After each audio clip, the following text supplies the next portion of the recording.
I love traveling and seeing all the different parts of the country. I live in New York. I live in a... there's no value to your doing that at all. I live in New York. I always... Like, there's this old lady in my neighborhood, and she's always walking her dog. She's always just... She's very old. She just stands there just being old. And the dog just fights gravity every day. Just the two of them, it's really... The dog's got a cloudy eye, and she's got a cloudy eye, and they just stand there looking at the street in 2 dimensions together, and she's always wearing like this sweater dress. I guess it was a sweater when she was like 5'10", but now it's just like this sweater, and her legs are a nightmare. They're just white with green streaks and bones sticking out, and her legs are awful. I saw a guy with no legs wheeling by, and he was like, ugh, no, thank you. I do not want those. I'd rather just have air down here like I have than to look down at that shit.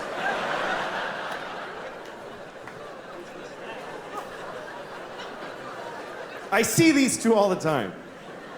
And I always look at them and I always think, God, I hope she dies first. I do! I hope she dies first for her sake. Because I don't want her to lose the dog. I don't think she'll be able to handle it. If the old lady dies first, I'm not worried about the dog. Because the dog doesn't even know about the old lady. This dog is aware of 3 inches around his head. He's living in 2-second increments. The second he's in and the one he just left is all he knows about. But if he dies, this lady, she's gonna be destroyed because this dog is all she has. And I know he's all she has because she has him. If she had one person in her life, she would not keep this piece of shit little dog. Even if just some young woman in her building one morning were to say, "Good morning, Gladys," she'd be like, "Oh, good," and just flush him down the toilet. Just,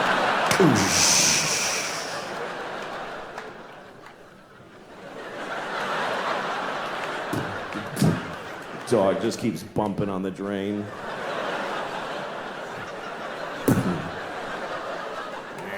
She gives up. Ends up just shitting on her dog for the rest of her life.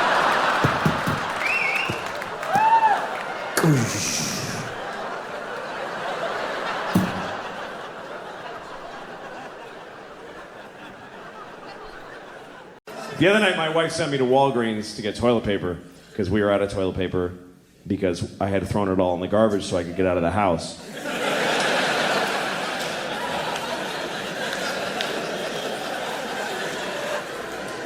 So I'm driving to Walgreens, it was nighttime, and I'm driving, and then I see a deer. And I fucking hate deer. I hate them because they're everywhere up there. I used to live in the city and I loved deer then because I was this liberal in the city and I'd see deer and you're driving with your friends out to the country and you see a deer and everybody's like, "Oh my God, turn off the car, don't scare the deer. It's just so beautiful, look at the beautiful deer. Look how he looks around, it's just so mysterious and beautiful. God gave us a gift, everybody, just enjoy it, just enjoy the gift of the beautiful deer." But now I live deer are in my fucking yard every day, and they suck. They're just rats with hooves. They don't matter. They have ticks that give you Lyme disease, and they shit everywhere, and they make a noise. Did you know that? They go, oh, they're assholes. They're shit animals. I go out every morning and throw rocks at them, and I try really hard to hit them on the head with rocks. And they don't care. They're like, they don't care. I don't have a gun, but if I did, I would shoot a baby deer in the mouth and feel nothing. I wouldn't feel anything. I just go, "Oh, look, he's dead. That's interesting." I guess that's what happens when you shoot him in the fucking mouth. I go out of my way to kill a deer. I would happily blow 20 guys in an alley with bleedy dicks so I could get AIDS and then fuck a deer and kill it with my AIDS. I would do that in a second. I mean it. I mean it.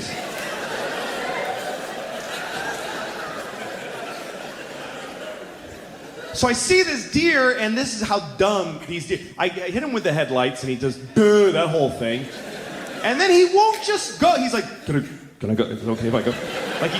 And I'm like, "Fucking go! You're gonna go." He's like, "Can I go?" I'm like, "Just go!" And then I get close, and I try kind of get away from him, and then I see him, and he looks at me, and he panics. I swear, and he ran and smashed his body into my fucking car. Like, just fucking destroyed my mirror, just shattered my mirror, broke his neck. I heard him break his own fucking neck, and then he just dragged his stupid deer head into the woods, and he died. And I'm glad he's dead. I was glad right away. I got out of my car, I did, and I yelled into the woods, "I'm glad you're dead, you fucking idiot!" I hope your dear wife finds you dead and dies of a broken heart. I hope your dear baby starved to death. You broke my mirror, you faggot, cunt, nigger deer.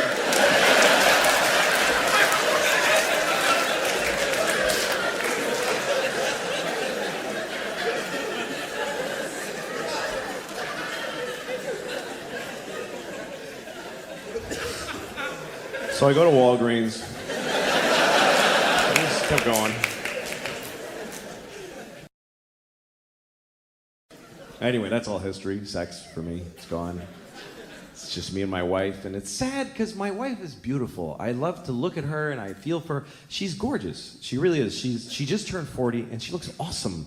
And it's not because she looks younger than 40. She looks 40 on the nose. But I like that.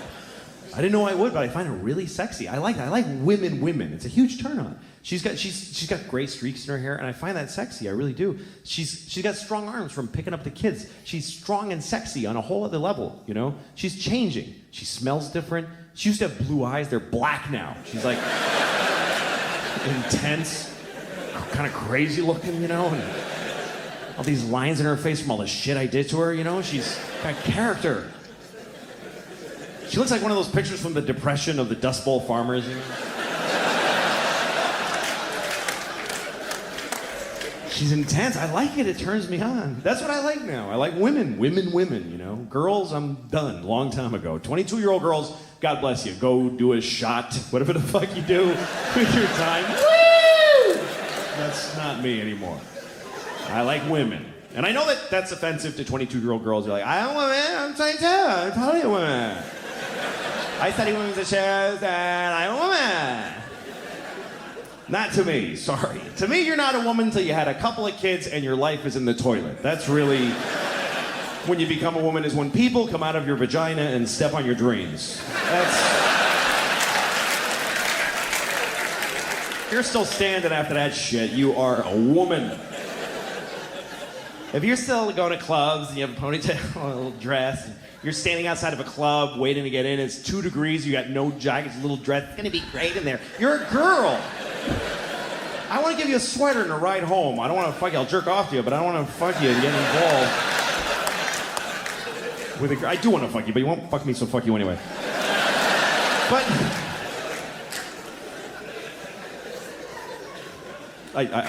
I'll totally fuck you. But there's just a difference between girls and women, and it's not about age. Like, there's a reason why they call it Girls Gone Wild. You notice there's no Women Gone Wild, because no one would fucking buy the Wild Women DVD. Because when girls go wild, they show their tits to people. When women go wild, they kill men and drown their kids in a tub. That's what wild women do. They don't show their tits to nobody. They fuck with their bras on. It's a whole other thing. Try taking your 40-year-old wife's picture when she comes out of the shower. Fuck you! Get the fuck out of here! It's not funny. She's not. You thought it would be cute? Like, no, she's like, fuck off! Sorry. Because she doesn't have tits anymore. She has breasts. that need to be checked and maintained. I get bills for my wife's breasts. That's some grown-up woman shit right there. Girls have the titties with the little perky nipples, and that's awesome. But you're not a woman till you got long, chewed-up nipples.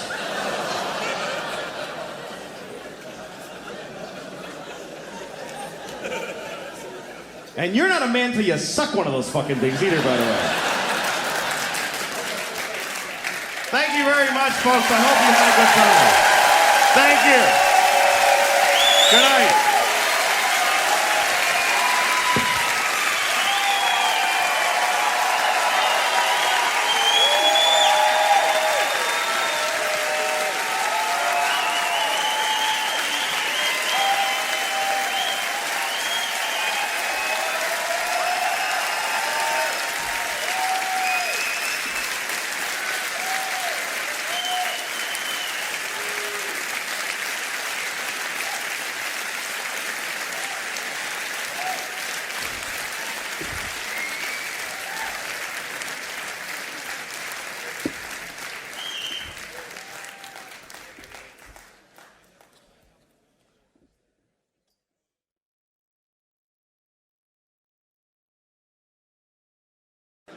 Do you guys think there's a God? How many of you, by applause, believe there's a God? How many people? All right, it's about 30 out of 1,400. That's nice. That's nice. That shit's over. It's just fucking over. You go to a church, it's like going to a roller skating rink on a Wednesday. It's like, this used to be something. What happened? I don't know. I don't think there's a God. And that's not a conviction. I just don't suppose. I just reckon there ain't. I reckon there ain't no Lord. And because I don't believe there's a God, I fucking hope there's not a God. I fucking hope. Oh, please. If you don't believe in God, you better fucking hope. You better get on your knees and pray. Please, God, don't be. Because that's a bad thing to be wrong about. That's a bad wrong. You're an atheist your whole life and you die and you're like, oh, fuck. Oh, you're shitting with a beard and everything. Fuck. Oh. Yeah, I'm going. Yep. Being wrong the other way is not a big problem. If you believe in God and you're wrong, you don't really have a problem. It gives you a little comfort during your stupid life. And then at the end, you're just seriously disappointed for like a second. It's the last feeling you get to have. You die, you're like, nothing? Seriously, nothing? Yeah, just get in the dumpster, sorry. Sorry, you're just garbage now. I mean, if you don't believe in God, that's what you believe, that when you die, you're just garbage. You are your family's newest garbage. That is, you are what you are, you know? I mean, I'm 40 now, and that's, you know, I mean, I'm 40. I'm half dead, basically. 40's a weird age. You get to this point where, like, you're not old enough for anybody to give a shit that you're old. Nobody's like, I helped a 40-year-old guy today, and it felt really good to do something for him. Nobody spends their holidays delivering hot meals to 40-year-olds. And you're not young enough for anybody to ever be proud of you or impressed. They're just like, yeah, do your job, asshole. Nobody cares. That's what you're supposed to do. And the world looks at you, like when you're 40, if you go to the doctor, guess what? They don't try to fix anything anymore. They stop trying to fix shit. When you get to be 40, they just go, yeah, it starts to happen. They don't care. I went to the doctor because my ankle hurt, right? Now, if you're 20 and you have a bad shoulder, the doctor will reconstruct your shoulder through miracles of modern science. He'll take your ear and make a shoulder out of it. It's weird. But when you're 40, they just give you no options. They don't care. I went because my ankle, like I was limping for like a month out of nowhere. And the doctor, he brings me in, he shows me an x-ray of my ankle. He's like, yeah, your ankle's just worn out.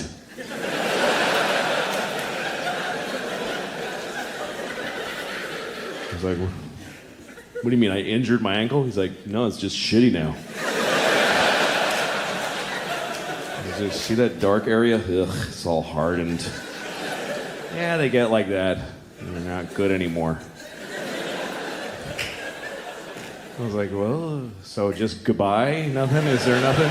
You just, nothing? There's no, it's like incurable shitty ankle. That's it. And he goes, well, there's things you can do. You can stretch.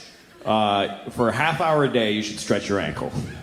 I was like, how long will that take to fix it? He's like, no, you just do that now. That's just a new thing you do until you and your shitty ankle both die.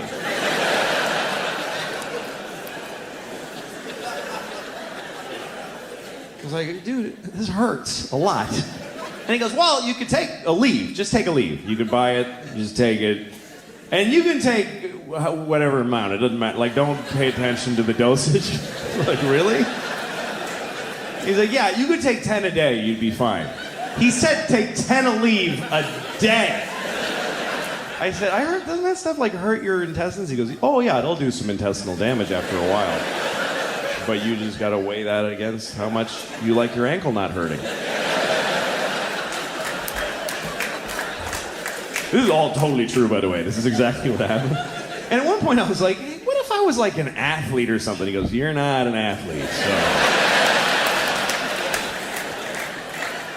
so no to whatever else you were about to say. It's bleak. It's harder for old people. My grandmother's 95. She can't see out of her left eye. It just shut off.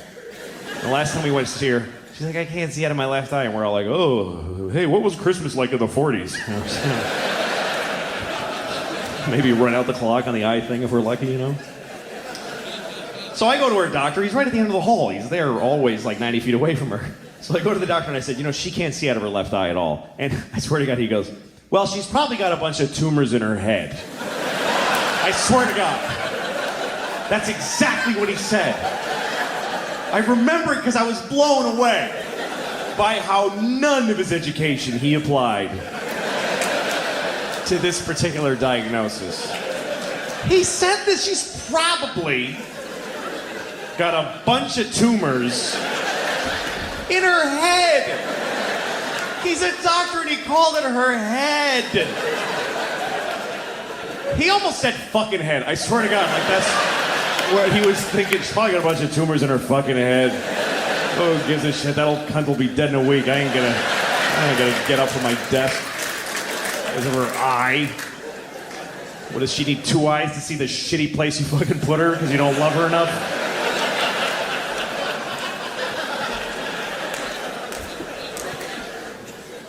Anyway, I ain't there yet. I'm halfway there. Thank you very much, folks, for being here tonight. Good night. Thank you.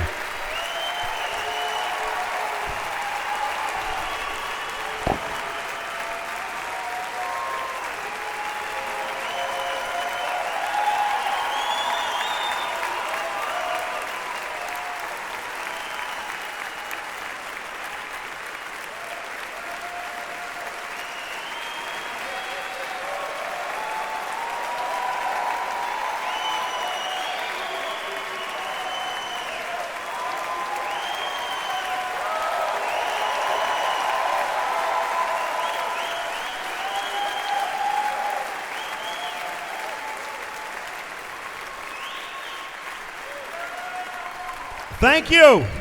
Thank you very much. Thank you very much. Close the fucking door. I'm not done. Close the door. Sorry, I didn't mean to be rude. She was nice. I feel bad. She was nice. She's been working here for like 60 years. I just fucked her up. That was a nice lady in the red coat. Yeah, fuck you, man. Who are you, fucking Itzhak Perlman, asshole?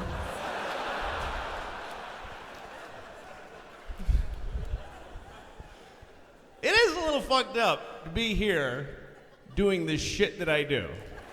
When you consider that somewhere as a kid in, like, you know, Yugoslavia playing the fucking violin in a basement and putting coal on a fire and shit, and so that he could someday sit in a chair right there, and I'm sitting here going, oh, fucking yeah, and just shitting and pissing.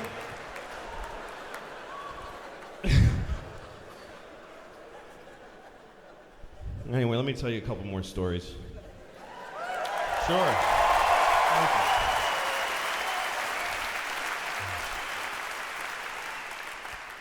I truly have nothing better to do for the rest of my life. Swing the Carnegie Hall. At some point, I mean, everybody dies at some point. I hope I'm not breaking that to anybody here. It's an interesting thing about human beings. We grow up with the knowledge that we're going to die. We live with it. We live our whole lives knowing that it's going to end. I think that takes courage. I admire us for being able to do that. Other animals don't do that. Other living beings, they don't think about, well, fuck, I might as well. I don't know why I'm going to die. They just do whatever they do. You know, they live in the moment. You ever seen a dog sneeze? Whenever a dog sneezes, first of all, their whole world explodes. And when the sneeze is over, they don't know anything anymore. They got to start their whole education from scratch. You ever seen a dog walk in a room looking pretty intelligent? Hey, everybody. What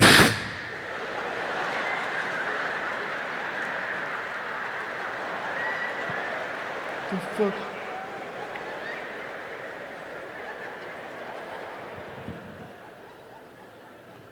But we know we're gonna die. I found out when I was 7 years old that everybody dies. My grandfather told me. He said, everybody dies. I wasn't even talking to him. I was just trying to blow out the candles.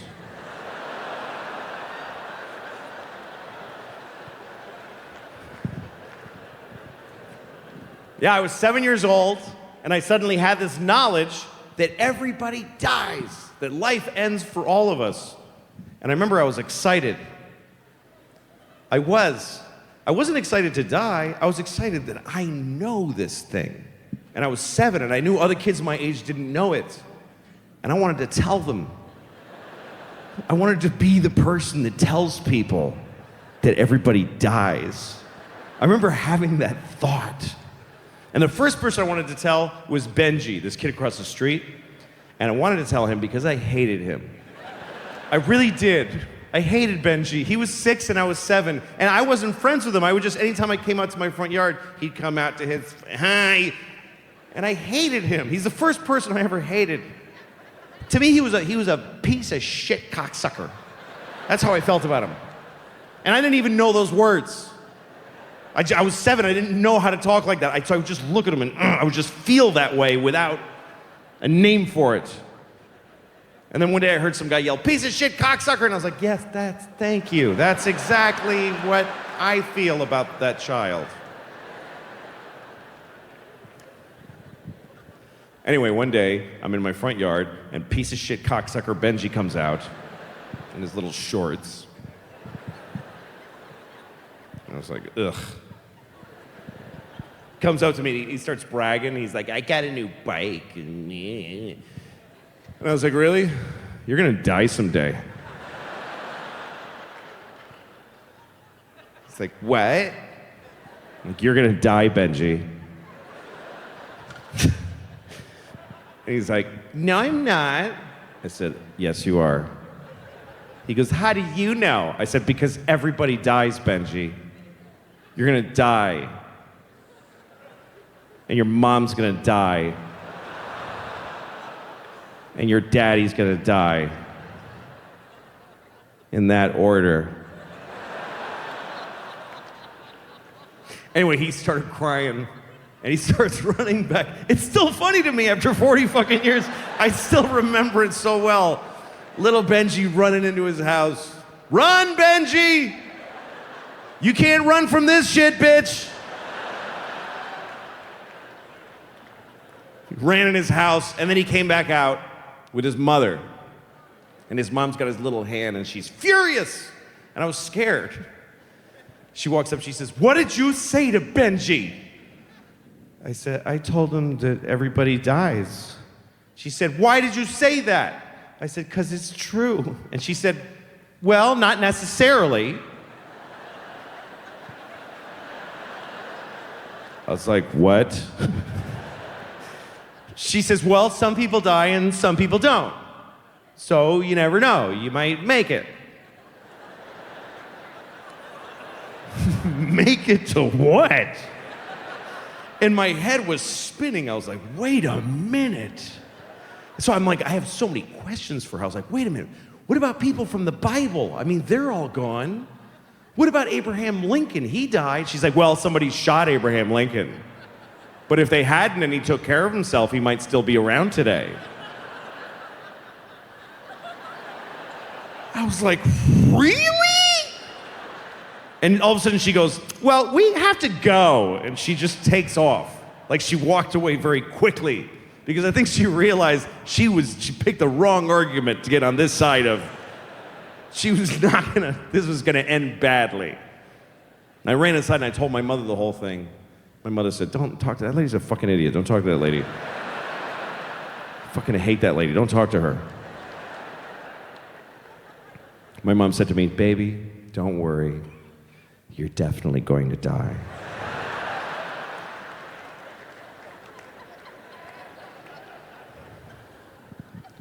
Sorry I'm being so negative.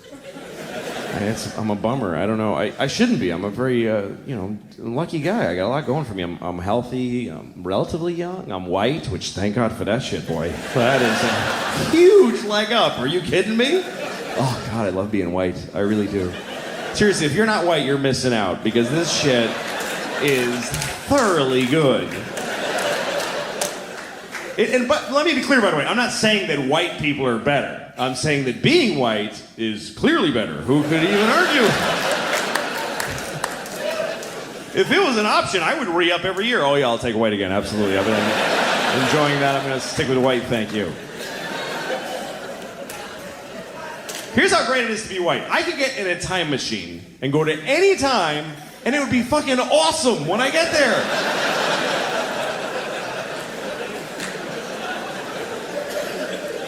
That is exclusively a white privilege.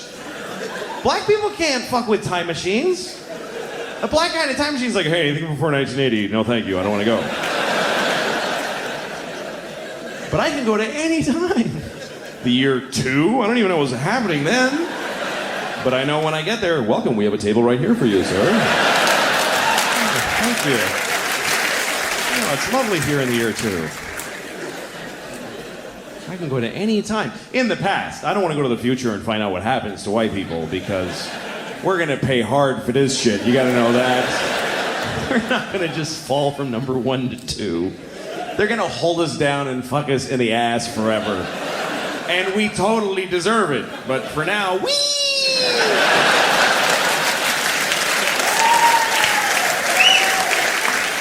Now, if you're white and you don't admit that it's great, you're an asshole. It is great. And I'm a man. How many advantages could one person have? I'm a white man. You can't even hurt my feelings. What can you really call a white man that really digs deep? Hey, cracker. Oh, ruined my day. Boy, shouldn't have called me a cracker. Bringing me back to owning land and people. What a drag.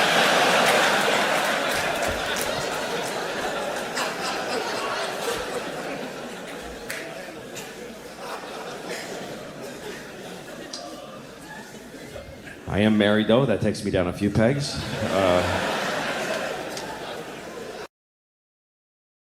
I don't know. I like getting older, though. Life is an education, and if you're older, you're smarter. I just believe that. If you're in an argument with somebody and they're older than you should listen to them. It doesn't mean they're right. It means that even if they're wrong, their wrongness is rooted in more information than you have. They've been here longer. If you're older, you're smarter. How many people here by applause are 45 or older? 45 or older applaud. Okay? That's about 60 people out of 2,400. Here's the interesting thing. There's way more. I can see you. There's so many more. This is Arizona. There are way more people in that demographic, but they didn't clap. Why? Because they're smart. They're sitting in the dark going, I don't have to clap. I don't have to do anything. They're not doing it. And they're right. You know why? Because never identify yourself.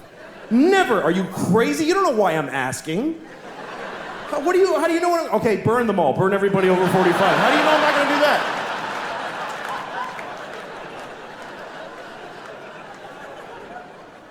How many people here by applause are 40 or younger? 40 or younger, applaud. That's every time. Woo!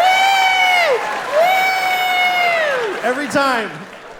That is a weird thing to celebrate in a room where you're not the only people here. That's like going to a cancer ward. Not me. Woo! I don't have it. I don't have it.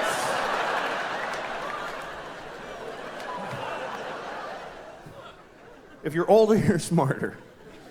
A 55-year-old garbage man is 1,000,000 times smarter than a 28-year-old with 3 PhDs. Especially smarter than him. Because this idiot has been thinking about 3 things for like 15 years. He's worthless. The garbage man is 55. He's had some experience. Things have happened to him. He went to Cape Cod one summer. He saw a dead guy floating in the motel pool.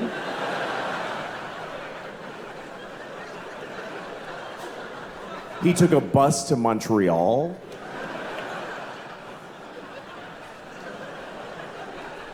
He got a hand job at a fair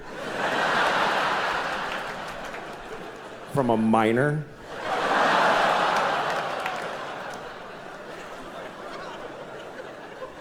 I mean a minor. Not a minor, a minor. You understand? A minor. A grown man who works in a mine with dirty hands jacked him off at a county fair. That's what I'm saying happened to the 55-year-old. You see? He's had some experience. He knows more.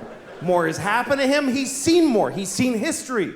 He's witnessed history, even if it's not ancient history. He saw Nixon resign on live television. Me and those few people that clapped, we saw the President of America cry and then quit being the president.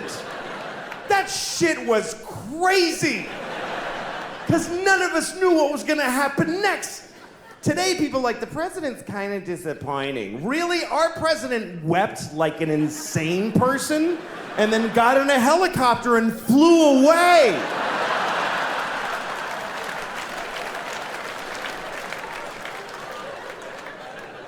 And the whole nation just watched him go.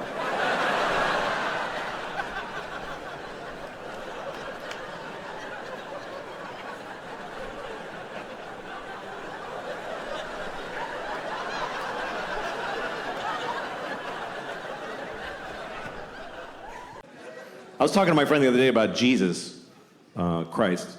And I don't remember why, but I happened to mention that Jesus was Jewish. And my friend said, he was? And I said, yeah, Jesus was Jewish. And he said, I don't think so. And I said, that's okay. It already all happened. Doesn't matter what you think. But he argued with me. He was like, dude, Jesus couldn't be Jewish. Think about it. I'm like, you fucking think about it, you idiot. What was he then? Was he Presbyterian? What was he? Catholic? Okay, Jesus was Catholic. And he had a gold chain with a cross. And when they nailed him up, he was like, oh, that's why we have those.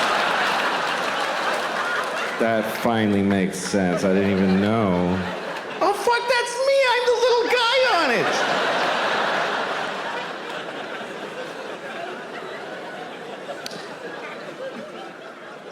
Every religion has a strange story or a rule that doesn't make sense to me. You know? Like, every time there's a terrorist act, they always tell you on the news about how they believe they're all going to heaven, and every guy who does a jihad thing, and he gets 72 virgins. That's right. That's the story always. 72 virgins. Which, first of all, who are those women? Who are the 72 virgins? Does God have to kill 72 nice girls? And, all right, ladies. The good news is you're going to heaven. The weird news. Or does God just make them fresh like farm-raised salmon? He just whips up 72 women. All right, nobody fuck these. I'm saving them for that guy. It's a weird concept. You get your own 72 virgins for all eternity. First of all, they're only virgins when you first get them. Once you start fucking them, it's over. After a week, he's like, I only have 3 left. And 69 whores. That has to be one of the more confusing moments in God's life, when he's handing off 72 virgins To some guy who just blew up a bus in Tel Aviv. And he's like, all right, what the fuck am I doing? I don't even know anymore. I need a drink.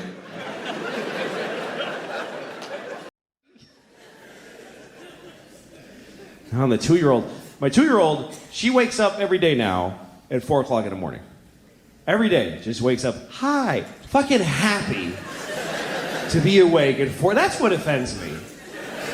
Because if she woke up at 4 like, I can't do this shit, I'd be like, oh, dude, you're fine. Let's have some coffee, we'll play cards, it'll be okay.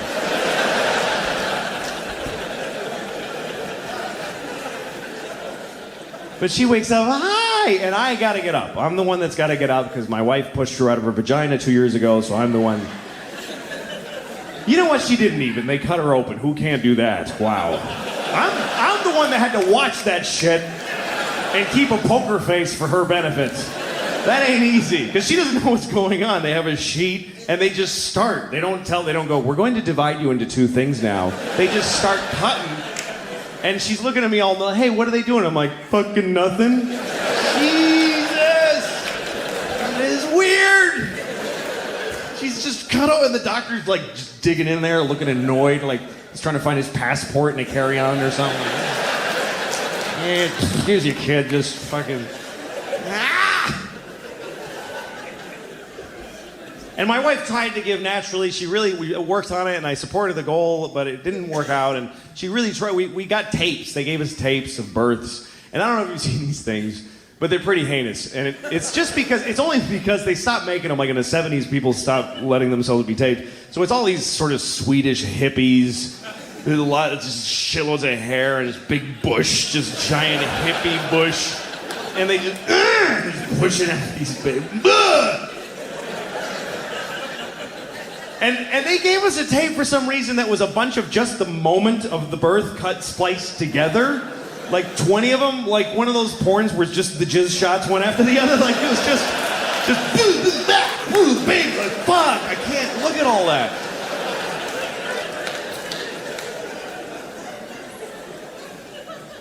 So we had ours, and then 2 years later, I'm watching the kid, and there's no really lower parenting skills than watching your kid at 4 o'clock in the morning. You don't do nothing. Just make them not die. That's all it is. Just sit. I don't even turn a light on. Just make her play in the dark.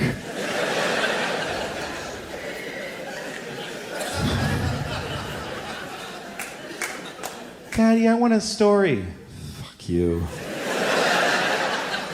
Fuck you, the end. Here's your little story. Kiss my ass. You got me up. Throw you in the garbage.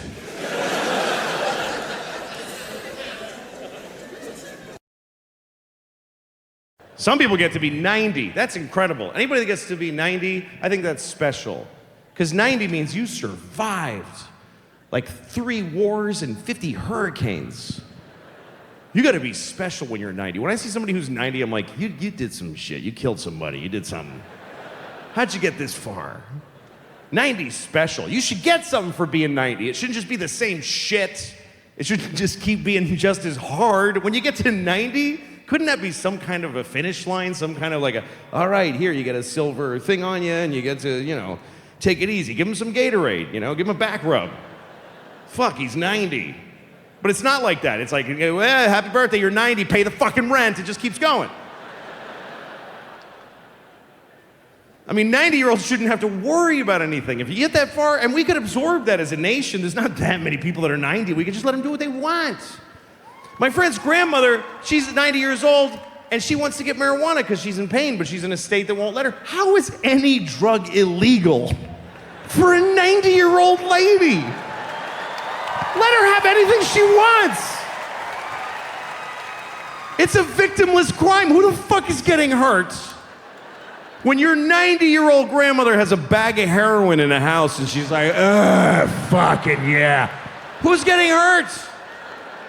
Give her a bag of heroin. You're not gonna go see her. Give her a bag of heroin. I mean, I've never tried heroin, but from what I've heard, it feels really fucking good. But it has a huge downside. But if you're 90, the downside, it's gone. It cannot hurt you if you're 90. What are you worried about? She's gonna ruin her career. You can't give her heroin. She's just gonna want more heroin. Well, get her more heroin then, and keep giving it to her. If you're 90, you should be allowed to just like walk in a store and just take shit and just walk out. Let her have it. She'll be dead in a week, you'll get it back.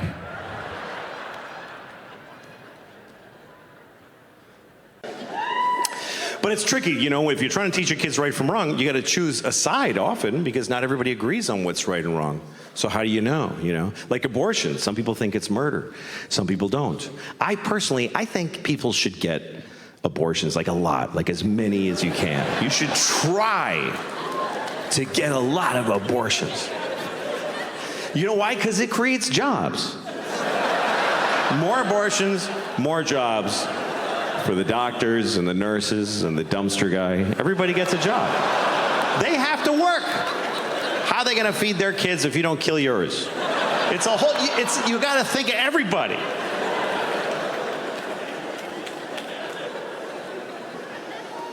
Abortion is a big topic, of course, because Roe v. Wade was overturned. Roe versus Wade, of course, we all know what this is. This was a court case. Roe was a woman who wanted an abortion.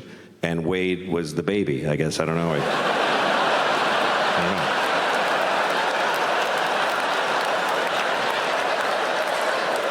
know. I'm just assuming. I never found out who Wade was.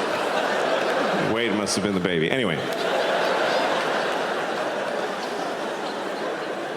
But now that we don't have that, every state has to come up with their own law based on how people feel. They have to listen to people and see how they feel. I think most Americans feel, on average, the same thing about abortion. They feel like people should be able to get abortions if they need them, but, just keep it down a little bit. That's all. That's just go ahead, but, come on.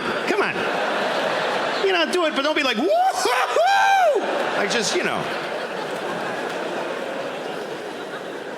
So we need a law that covers that keeps it available but limits it.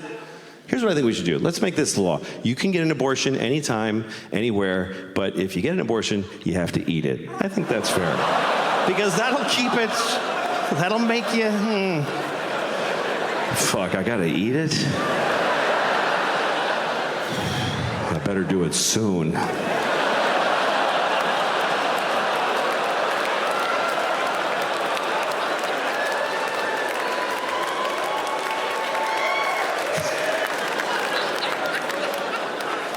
Just trying to make everybody happy, Some Catholics believe that contraception is murder. They think if you wear a condom, if you stop a sperm from getting to an egg, you killed a possible baby. By that logic, I could say that any woman that won't fuck me is a murderer. Let me tell you, there's a bunch of murdering bitches out there. But anyway, I'm glad I'm here because of you, and I want to do a good show for you. That's my job. That's the simplest thing in the world to me, is that you should do your job. You should do it well. And not because of how well you get paid, but because that's your job. I never understand people when I go to a place to get a thing, and they do their job shitty out of spite for how shitty their job is. It makes no sense to me. Why wouldn't you want it? Why do you have to make my coffee sarcastically? I don't give a care. Hear your majesty, enjoy your coffee. Why? Why wouldn't you want it to go? You know why? Because you're 20, you piece of shit. That's why. Because you're a 20-year-old piece of shit. I'm sorry, but I am prejudiced against everyone who's 20 years old that works at a place. Because they just think that if you just stand there and hate it, somebody will go, oh, well, then let's make you a director. That's how that works. Just if you, clearly you're better than this. 20-year-olds are the worst people because that is a person who has been taking and just sucking up and absorbing fucking education and love and products and just giving nothing back. They're ripe like a big fat ripe orange on a tree, and the tree's like, get the fuck out of here. Jesus, this is crazy. What? Fuck you, I don't want to go. If you're 20, I guarantee you never did anything for anybody. Yes, you went to Guatemala on a school trip and they told you you helped, but you didn't help at all.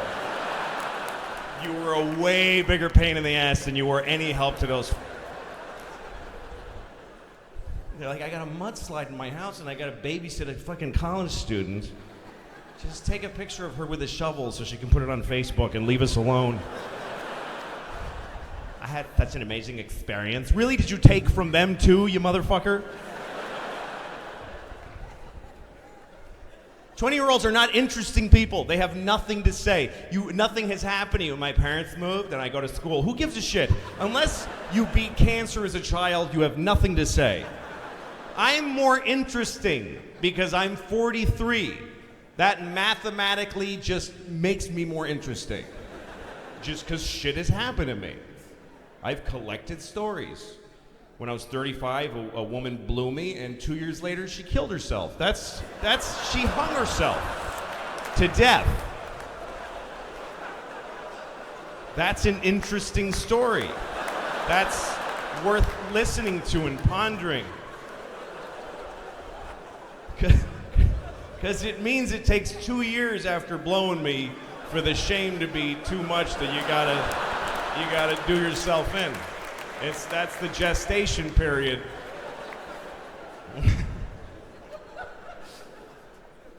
What if every woman that ever blew me died exactly 2 years later and some detective picked up on it? And when he realizes why, he's like, well, I can't do anything. It's not illegal to have a disgusting penis. It's just a shame. Anyway. I don't like when a 20-year-old is working, because you never get attitude from the 65-year-old guy. You ever go to Best Buy and the guy selling you a DVD player is like 65? That guy is trying to get a Nobel Prize for selling DVD players. He's amazing. You never get the 65-year-old guy like, does it have Blu-ray? Well, let me read the box that you could have read. And no, he's like, well, let's find out. You need to know that. He's so excited to help you. And he has reasons to be bitter, this 65-year-old guy. He's 65, he works at Best Buy. He had to come out of retirement because his kid is gay and does crystal meth and he ruined his life. And it's partly his fault because he didn't accept his son being gay. That's why he's on drugs. The point is he's had a hard day and he's still showing up at fucking Best Buy wearing a bow tie. They don't make you wear those. That's how much he gives a shit.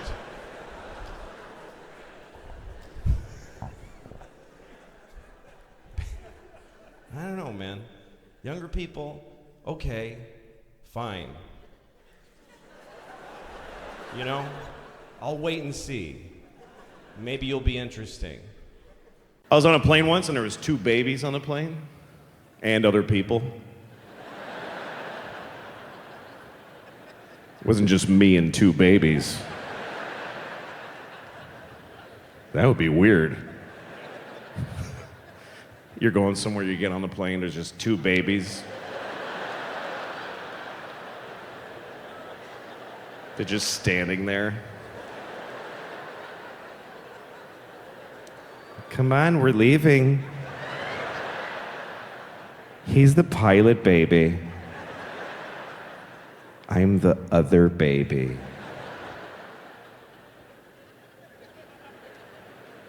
No, that's all right. I'm not gonna get on the plane. No, you babies have a good flight. I'm gonna find another way to get there. I don't like the way this flight is starting. All right, here's a real story. I was on a plane. There were two babies on a plane. They were both crying. I don't think they knew each other. They just were both crying.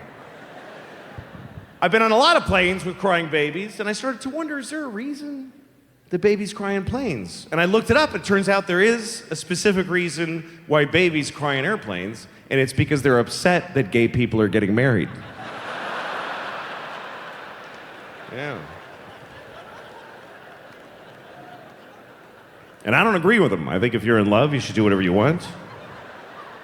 I don't think these babies should be trying to force their values on other people. But they don't get it. They're babies. They're being babies. I have two children, and they've both been babies on planes crying. I've held a crying baby on a plane more than once. And I see people get upset, and my sympathy for them is pretty marginal. Because when people are so selfish, when a baby starts to cry on your plane, you feel like that's happening to you. Like, this is gonna ruin my flight. Well, take a look at the parent. Because this is somebody who's holding a crying baby right on their own face. Okay, which means, by the way, they've been traveling with a baby all day. Which means, by the way, they have a baby. So their life isn't even good. They don't like anything. Nobody that has a baby likes anything anymore. They just walk around, okay, fine, shit. People are like, it's beautiful, yeah, whatever, yes. Yeah.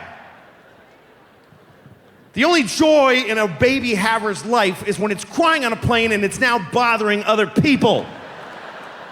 Yeah, you listen to this shit for a minute. Wah! I used to walk around the plane. Yeah, huh? Wah! What are you, 20 years old? Listen to this shit. Wah!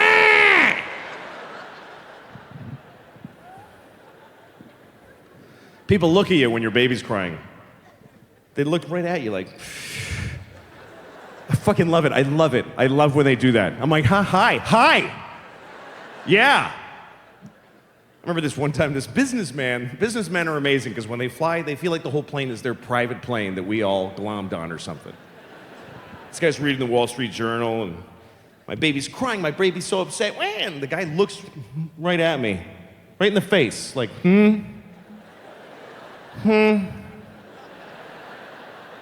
Like, could ya? What? Oh, I'm sorry, is this bothering you? Let me just...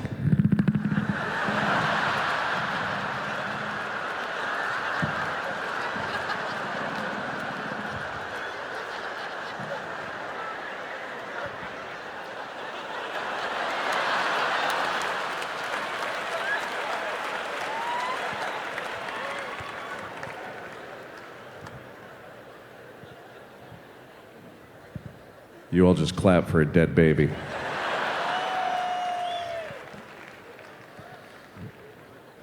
I used to be a very critical person. I don't get upset at other people's actions as much as I used to, you know? And one thing that's made me not so critical is reading things on the internet of people getting so angry at each other, like people that write long articles about how mad they are at a thing that people sometimes do.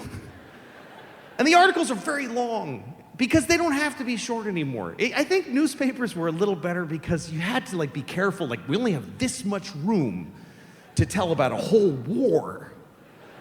So you have to be really artful about it. And then anybody who wants the job to write that much has to be really fucking good.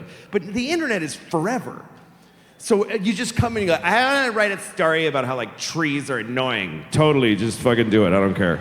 Just write 7 years about it.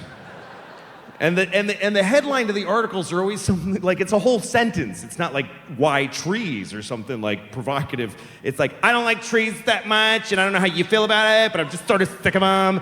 So that's what this article is about. And I have to pee. Hold on a second. I'll be right back. Okay, I peed. Hi everybody. Here's the article. But anyway, I was reading this one about a guy who was really upset about people taking pictures of their food at restaurants.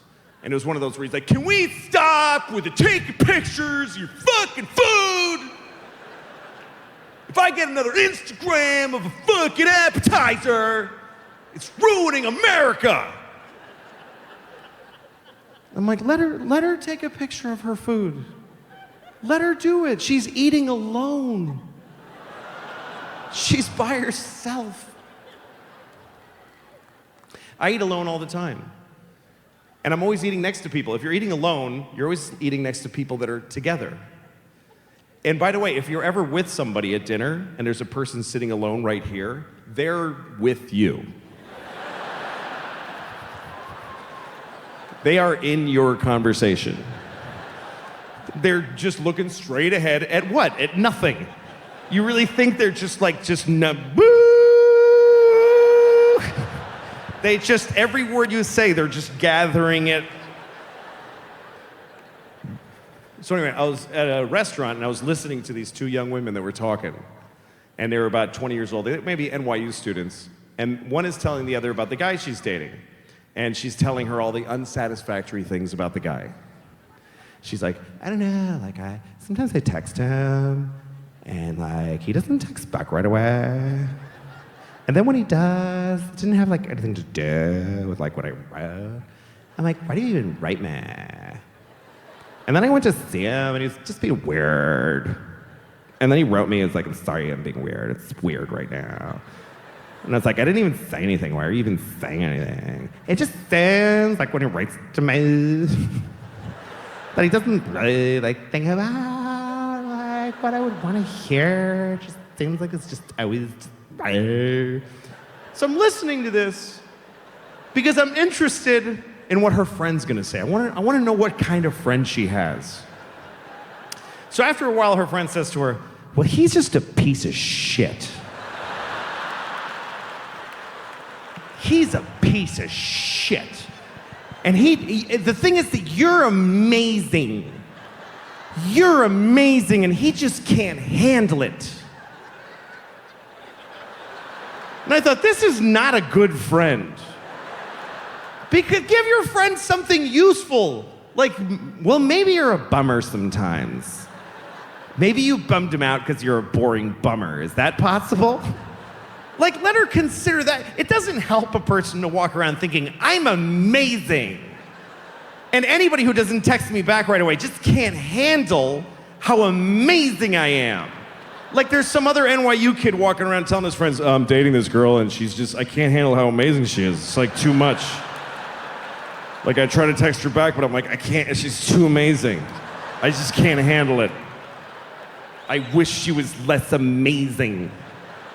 How is she amazing, by the way? She's 20. You can't be amazing yet. If you're 20, unless you have some missing limbs, you're not amazing. I mean, what is she, Nelson Mandela already? She's a fucking kid. You're amazing the way you take those classes.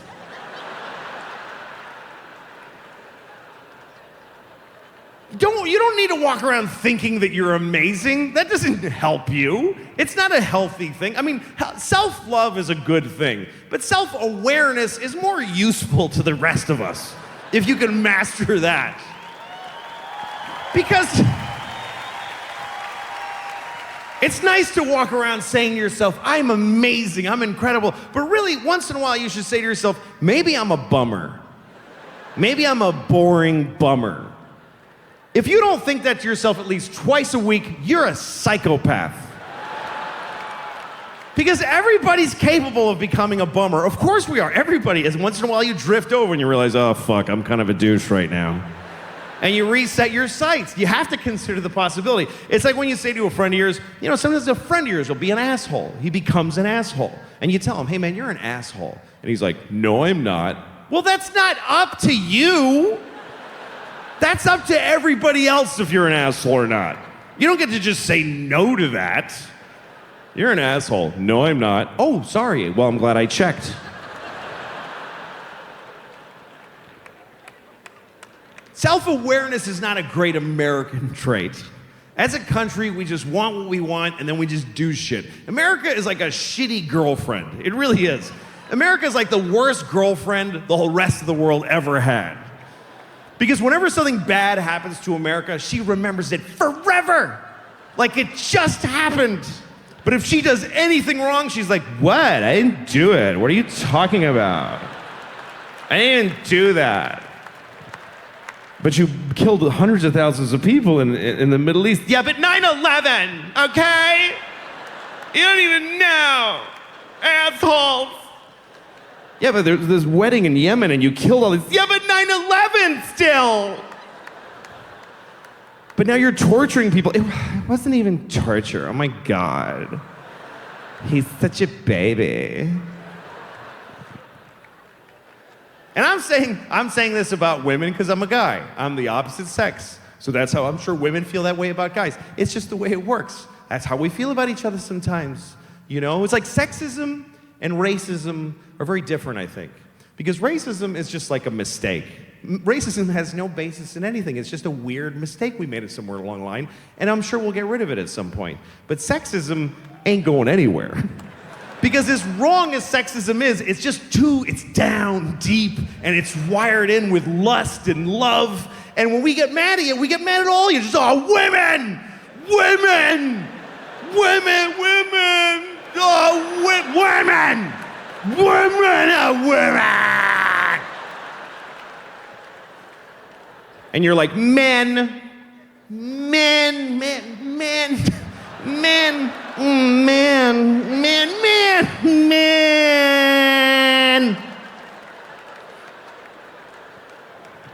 All right, you guys, get home safe. Thanks a lot for coming. Good night. Thank you very, very much.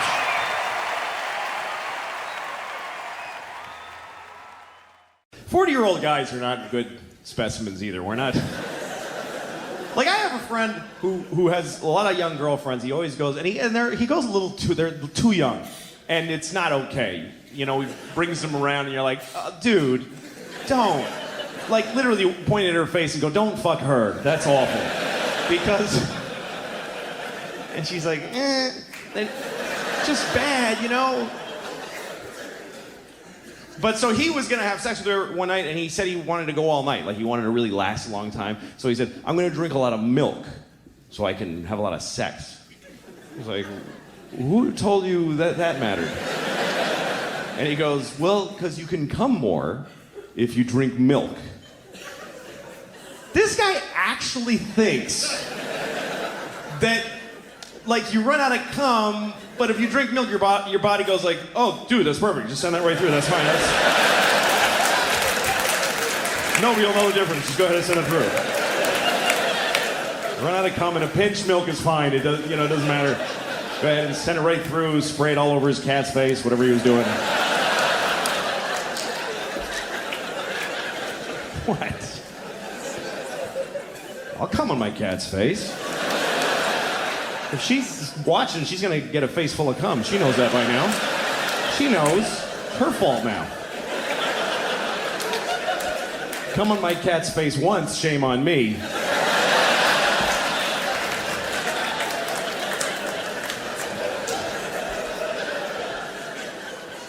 I don't have a cat. I don't have a cat.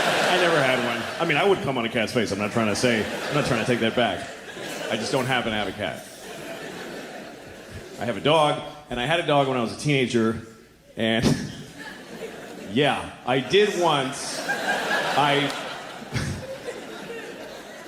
made my dog lick cottage cheese off my balls, which is something you now can't unknow. You just know it. I did this. And I only hesitated to start the sentence only because I wasn't sure whether to say that I let my dog lick cottage cheese off my balls or that I made him lick cottage cheese. And really, considering how much dogs love cheese, I think I made him an offer he couldn't refuse. I think that's probably the fairest way to put it. I remember it so clearly, and I remember the look on the dog's face. He was like, oh, fuck, dude, what's wrong with you?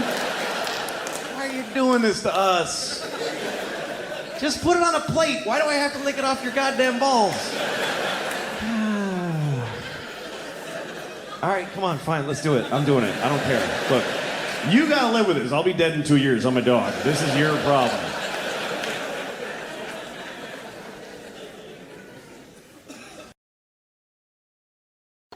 Yeah. One time I had sex with this woman who scared the shit out of me. It was the most traumatic night of my life. I was 18 and I met a woman who was about 25. She was a nymphomaniac, a true nymphomaniac, which is something that guys think they want, a woman that's gonna fuck you all night long, till you find out that, yes, she's going to fuck you all night long. Just think about it for a second. Oh man, it was brutal. She was crazy. She was like, come on, fuck me, come on, fuck me. And I'm like, wait, all right, I think I am. I don't even, no, oh, just a second. And I'm young, so I'm trying to like, yeah, I'm fucking you. Ooh, ow, hey, Jesus, stop. Finally, I was like, I don't want to fuck you anymore. I'm sorry that I fucked you and I don't want to fuck you anymore. I want to go home. But she wouldn't stop. She was like backing herself into me really hard. She's going like, bang, bang, bang. And it really fucking hurt a lot, you know? So I had to say something to her. But what do you say, really, in that situation? What's the appropriate... You know what I said? I said, hey, take it easy there. It's the most polite thing I could think of. I didn't want to say, hey, don't back your snatch into me so hard. You're gonna rip my dick off, you fucking lunatic. I thought that would hurt her feelings. Anyway, you guys have been really great. Thanks a lot. I hope you had a good time. Good night. Thanks.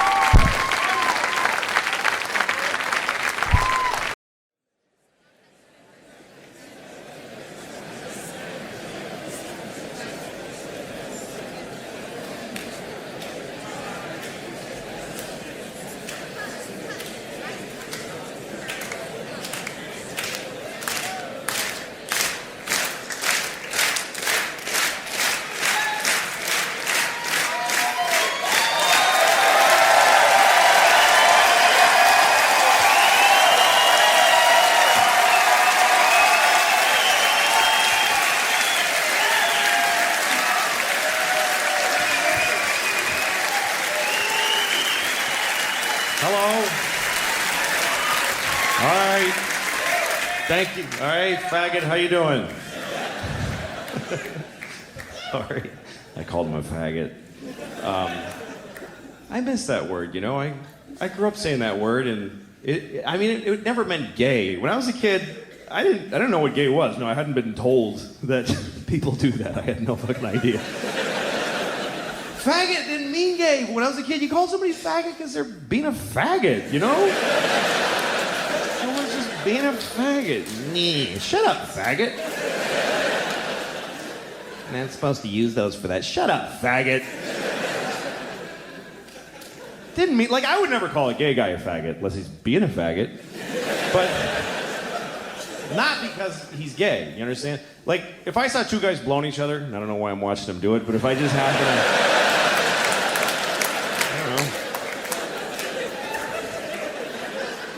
I stumbled upon a couple of fellas blowing one another on their respective penisia. It's a plural for penis that I invented today. Penisia. I would be respectful to them. I would, you know, hello, gentlemen, whatever, you know. But if one of them took the dick out of his mouth and started acting all faggy and saying annoying faggy things, you know, people from Phoenix are Phoenicians or something like that.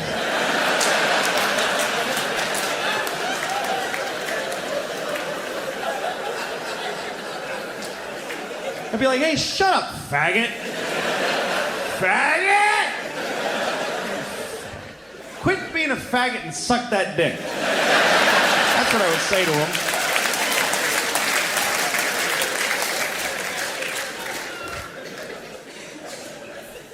I don't know. I would never call somebody a mean name because they were sucking a dick. Because if you can suck a dick, man, that's awesome. I respect you. because I can't do it. I can't do it. I mean, I haven't tried and failed. I just have put myself there in my mind, and I couldn't do it because I'm afraid. That's the only reason. But that's why if you can suck a dick, I think there's a strength in being able to do that. I believe that. I don't believe that blowing somebody comes easily to anybody. Even if it's something that you generally do, every new dick must take something out of you. There must be something you gotta do to get yourself ready, you know. Okay, here we go.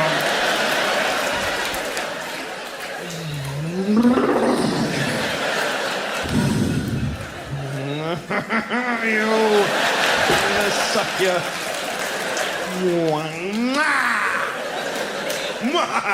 Okay.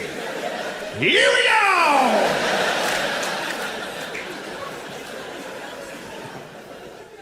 So, faggot. I don't know. A lot of words that are they're not bad words. No words are bad, but some people start using them a lot to hurt other people, and then they become bad. They become hard to use. There's words that I love that I can't use because other people use them wrong to hurt other people. Like the word cunt is a beautiful word. To me, there's just beauty in that word. And I mean aesthetically. It's like chocolatey and round on the ends. I just like the way it sounds. And I don't use it as an insult. I'm alone in the laundry. I'm like, cunt, cunt. I just like saying it. I would never call a woman a cunt, except for my mom, because she likes it for some weird reason. But it's a very misused word. It's supposed to mean vagina, which I don't think works at all. Because vaginas are so sweet. They're little pretty things with little flower petally lips. And I hear a piccolo in my head every time I see a vagina.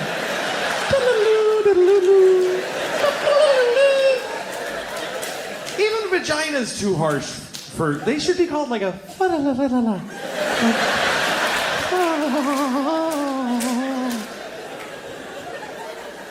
There should be a butterfly fluttering around every vagina all the time. Just all the time, a little butterfly.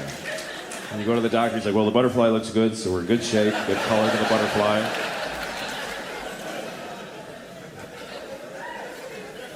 How do you look at something that pretty and say, that's a cunt? That doesn't fit at all. Maybe if it was a giant vagina and it was attacking a town and throwing buses around and knocking over telephone poles, then you could say, somebody shoot that cunt with a bazooka. He's gonna step on the candy store. So, faggot, cunt. Everybody has different words that offend them, different things that they hear that they get offended by. To me, the thing that offends me the most is every time that I hear the N-word. Not nigger, by the way. I mean the N-word. Literally, whenever a white lady on CNN with nice hair says the N-word, that's just white people getting away with saying nigger. That's all that is. They found a way to say nigger. N-word. It's bullshit, because when you say the N-word, you put the word nigger in the listener's head. That's what saying a word is. You say the N-word and I go, oh, she means nigger. You're making me say it in my head.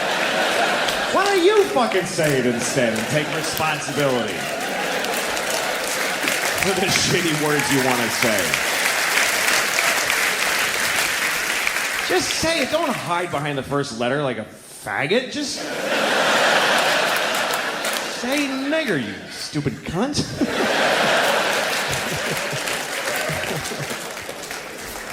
I don't know. I don't care. Somebody will kick my ass. I mean, all this shit goes on in my head. I don't really I thought the word nigger the other day. I'm going to tell you this story. And it wasn't racist. It wasn't a race even connotation. Let me tell you what happened. I went to a coffee place. And it was like a cool indie coffee. I don't like Starbucks anymore because you go there and they don't care anymore. They just press a button and some old lady's diarrhea comes out and they just give it to you. So I go to like a young people cool coffee place with like my band's playing notices on the walls, and it's called like the Howling Do whatever thing, and the dude behind the counter's got a tight t-shirt and a ponytail, and he's like, hey, what's up, man? And I was like, hey, can I get a cappuccino? And he's like, yeah, right on, totally. Like, he's amazed that he could help me. Like, oh yeah, I got all this stuff right here. That's awesome. And so he starts making my coffee he worked so hard. He ground the beans just for that one cup and put them in the thing and tamped them with this old thing and you click, clack, and click and then he took the milk and he frothed it like for like an hour. And then he banged it on the counter. I don't know why, it was awesome. And he scooped it in and put a little cocoa on it. And he said, here you go, man. And I was just blown away. And for some reason, as I left there, the thought in my head was, that nigger made the shit out of my coffee. I don't know why. He wasn't black. That's just what was in my heart for some reason. Was that nigger made the shit out of my coffee. I don't know.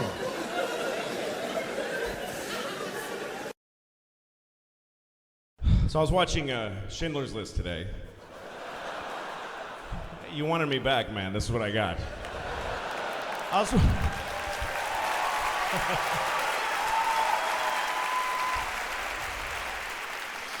was watching Schindler's List. It's funny because Schindler's List, when it came out, was this moment, you know? It was a document and everybody talked about it. Now it's just on. It's just on TBS. And you can just flip on by, the Jews and all that, okay. And then you flip this way and you see Dudley Moore and Kirk Cameron switch bodies. And that way it's Hitler and the Jews and all that. It's just... I was watching Schindler's List, and there was a scene that really, I forgot about this scene, and there I saw it. There's a scene where all the Jews are being let out of Warsaw. They're being forced out of Warsaw. They got all their belongings on this road, and all the people that aren't Jews are watching them leave in nice clothing. It's this horrible. And there's a little girl in this scene, and she's standing on a mailbox. She's about 8 years old, and she's in a pretty dress. You remember this scene? And she's watching them. She's going, "Goodbye, Jews! Goodbye, Jews!" And this really struck me, and probably the Jews too, that it happened to, because I think it must be real. There must have been that girl, and when they researched the movie, somebody told Spielberg that story, and he was like, "We're fucking doing that." That's amazing. And because I know how movies are made, I know that they had to go and find an 8-year-old girl who could nail that shit. So somewhere there's a tape of like 50 little girls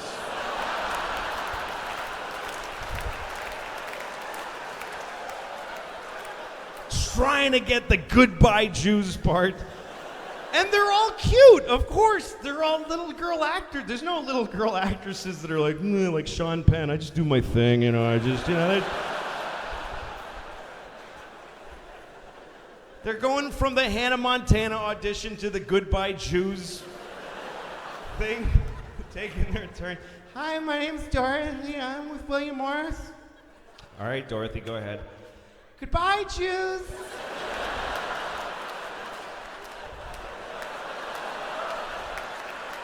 "Goodbye, Jews." Dorothy, you're angry at them. "Oh, I'm okay." "Goodbye, Jews." "Goodbye, Jews." Okay, thank you, Dorothy. Next. "Goodbye, Jews. Goodbye, Jews. Goodbye, Jews." Okay, thank you very much. Next. And then comes the girl whose mother prepared her for the, "Hi, my name is Angeline, and I'm with CAA, and I'm really happy to meet you. The sun'll come out tomorrow. Bet your bottom dollar that tomorrow." Angeline, we just need the line. "Oh, I'm sorry. Goodbye, Jews! Goodbye, Jews!"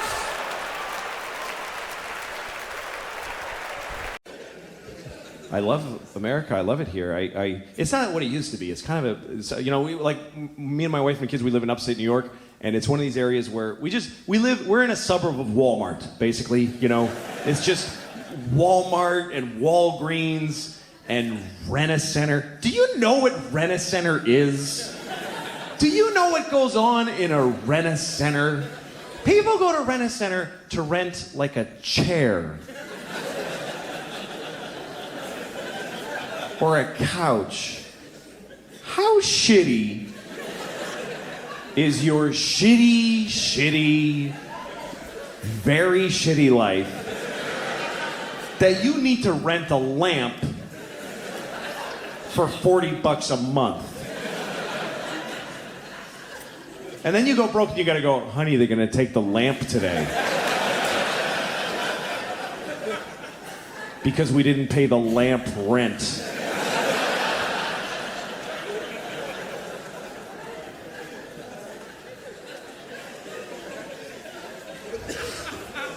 So I go to Walgreens. I just kept going. And Walgreens is depressing because it's a drugstore, but they sell whatever. I go in there, they're selling sweatpants. Right when you walk in, a big rack of sweatpants. It's a drugstore, but they're like, somebody brought them sweatpants, they said, fuck it, they'll buy them, but just put them out, it's fine. Right next to the sweatpants, vodka. Big plastic squirt top jugs of shit vodka. How depressing is that? Sweatpants and vodka. That's a whole identity right there. You could buy those two things and just go be that guy in the parking lot of the Walgreens. You know that dude in the sweatpants and no shirt just laying there? His belly's the color of the pavement. He's like a chameleon. He's been sleeping there so long. You know those bums that smell amazing? Like you kind of can't help fantasizing about really smelling them on purpose. I don't know if you do that, but when you smell a bum and you're like, what if I just really dug in there on purpose and wow, like did he change me or?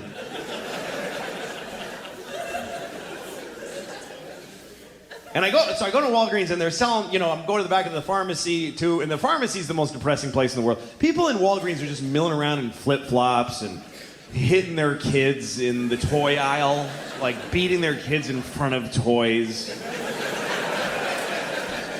And then they go and buy medication and they don't have insurance. They think they have insurance and they way don't. And every moment, it's like a hidden camera joke on all these people. It happens, it breaks my heart. They come up, they have a prescription. They're really happy because there's a solution to their problem in their hands. The doctor said, take that, you'll be fine.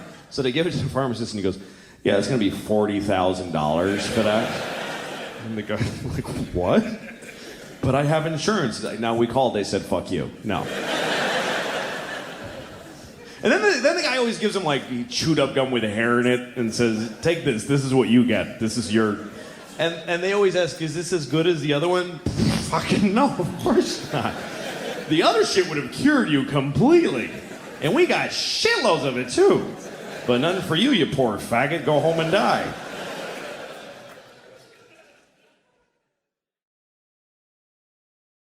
My daughter, my little one, she's a great kid. She tap dances. She likes tap dancing. We figured we should have her start tap dancing because by the time she grows up, it'll be the 1930s again. And she'll have this thing she can do that nobody enjoys watching. You know what the audience is for tap dancing? The parents of tap dancing children. That's who's watching it. They do a big show at the end of the tap dancing school semester, and all the kids get up there and they dance. The whole school. They get up there in groups of threes. There's about 6,000 kids. And they do about 20 minutes each. So the show's about 7 months long. And everybody dies at the end. But you go because you want to see your kid tap dance. Who wouldn't want to see that? Watching your child tap dance is an amazing event because this was a baby. She was a baby once. She was just like this. That's it. And now she's going like this.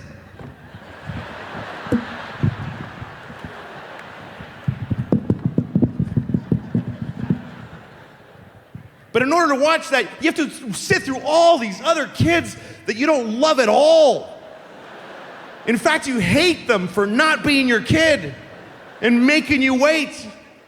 These kids face a whole audience of just two people that love them, and then everybody's just, get the fuck off, you fat little bitch. Hurry up!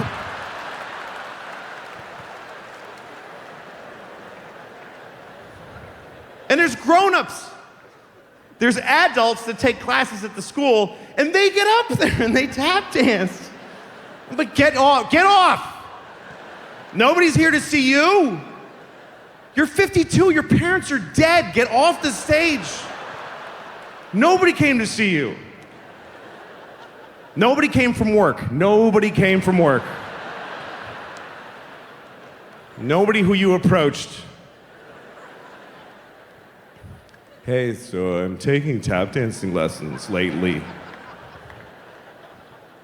Yeah? Yeah, I really like it. Okay, it's great. Yeah, so anyway, we're doing a show at my school on Saturday. Do you want to go to it? Seriously, can you give me tickets? I'm dying to see that. Really? How long you been? 3 months? Fuck, I can't wait. That's my favorite thing that'll ever happen to me.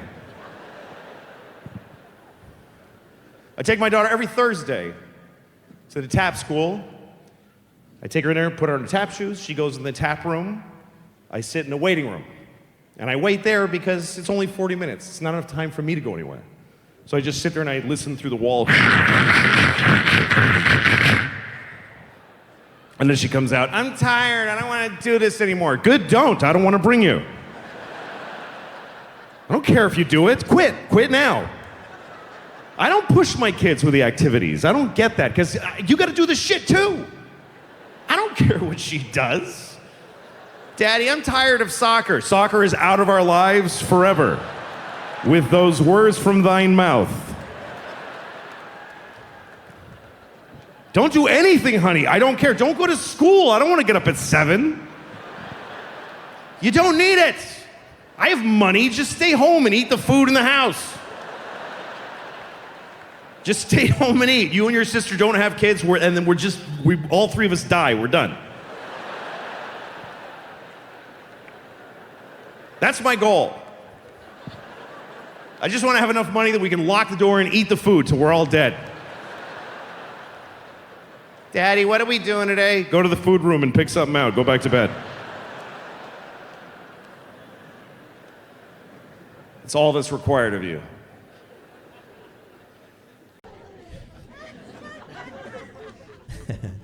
My bank called me the other day. I love this. My bank calls and they say, hi, we're calling because you don't have enough money. And I was like, yeah, I know that. I also am of the opinion that I don't have enough money. And she's like, no, you don't understand. See, you have insufficient funds. Well, yeah, that's also a very good way of putting it. I think my funds are grossly insufficient. Thank you for calling. I thought it was my problem that I'm fucking broke. I thought that was just my own. I thought I was the only one who suffered, but apparently the bank has a serious problem with it. Like somehow it fucks them up that I'm broke. And she said, well, no, you can't have such a low amount of money. We can't tolerate that. I'm like, well, then give me some fucking money. If you feel I don't have enough, then give me some. They have some money at the bank, but that's not what they do. They do the opposite. They take your money. If you don't have enough, they charge you money for being broke. They charged me $15 for only having $20. If I could have gotten the 20 out, I could fucking have it today. But I didn't get there quick enough, so now I have 5. And I don't know if you've ever had $5 in the bank, but I found that you can't get the shit out. You can't get it out, because there's no 5s in any machine anywhere. And it costs $1.50 to use it anyway, and there's certainly not $3.50 in any fucking cock-sucking machine in any bank. There's no quarters and singles, motherfuckers. Shit, dick, ball-ass. I'm not eloquent. I just fuck them. That's all I have to say about it. But that was the worst. My $5 trapped in there, and I would just go visit it. That's all I could do. But then one day they charged me again for having not enough money. So then I had -10. -10. You know what that means? That means I don't even have no money. I don't have that much. I'd love to have nothing, but that's more than I have. I'm not even broke. I'm not that good. I have not 10. That's how much I have. That means I can't even afford to get something that doesn't cost anything. If somebody says to me, you want this? It's free. I gotta go, I can't afford it. That's beyond my means. Had to talk to my kids about death recently because our dog died. So I had to tell them, it's a sad thing when your dog dies and you got to tell the kids. I mean, you got to tell them. You got to tell them at some point. You can't just keep going. Wait, there he goes. What? Wait. Oh, he was right here. Where'd he go? That little scamp. He's a quick one. Go after him. There he goes. It's a sad thing when you got to tell your kids that the dog is dead, but I had to tell them. And you know what? I was proud of them. I was proud of them how they owned their feelings about it. They cried. They talked about the dog. And I thought, you know what? This was a positive thing. That's how you start thinking as a parent. It's sad that your dog died, but it was an opportunity. You get to talk about death with the kids. It's like a dry run for grandma. It is. It is, and it's a positive thing. And if you're a parent, you have to view it that way. It's a good thing. Your dog dies, you get to deal with death with your kids. And then whatever, like a few months later, you're like, so you know all that stuff we talked about? About the dog? Yeah, so grandma now.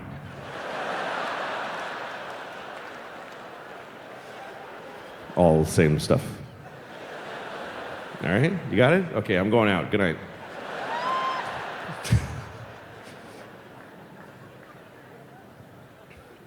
I had a dog when I was a kid. My dog hated me. It was one of the saddest things about my life. I wanted a dog so badly. I was about 10 years old, and I begged my mother for a dog. And she didn't want to give me one because I was a messy, shitty little kid. She said, if we get a dog, it's going to be disgusting in here, because it's already disgusting because you're a smelly, disgusting little boy. She didn't say all that. But that's how she looked at me my whole childhood. So one day my mother finally said to me, I'm gonna make a deal with you. She said, you can get a dog if you keep your room clean for 1 month. And I was like, hallelujah, I'm getting a dog. I told everybody at school, I'm getting a dog, because I knew I was gonna get a dog, because all I had to do was clean my room for 1 month. So I cleaned my room, I kept it clean for about 2 weeks, and then it just went to shit.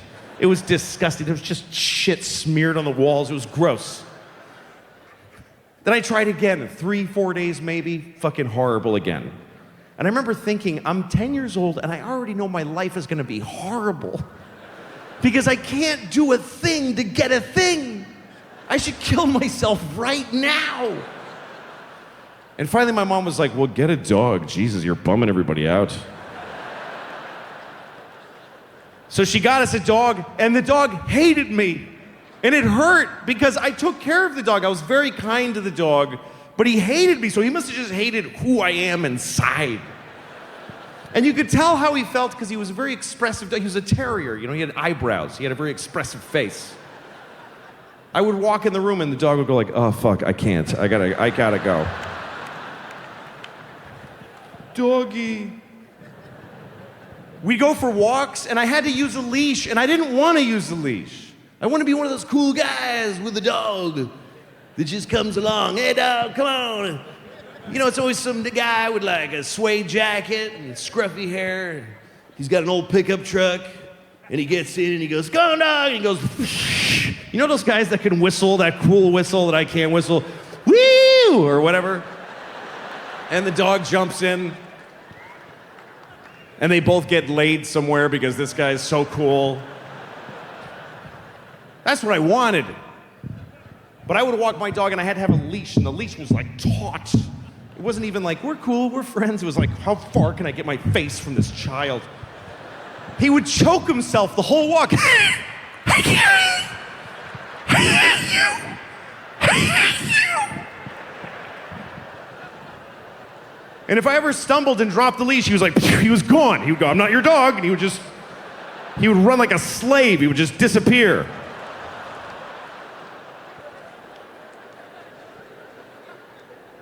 That's how we ran. It's an apt description. I'm just being accurate. He didn't run like a deer. This is how deers run. My dog ran like this.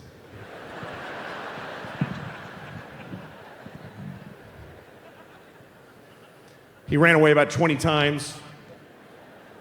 Then we get a call from the dog pound. Hi, we have your dog. You can hear my dog in the background going, don't. Fuck. Shit. Fucking kid's gonna come back and get me.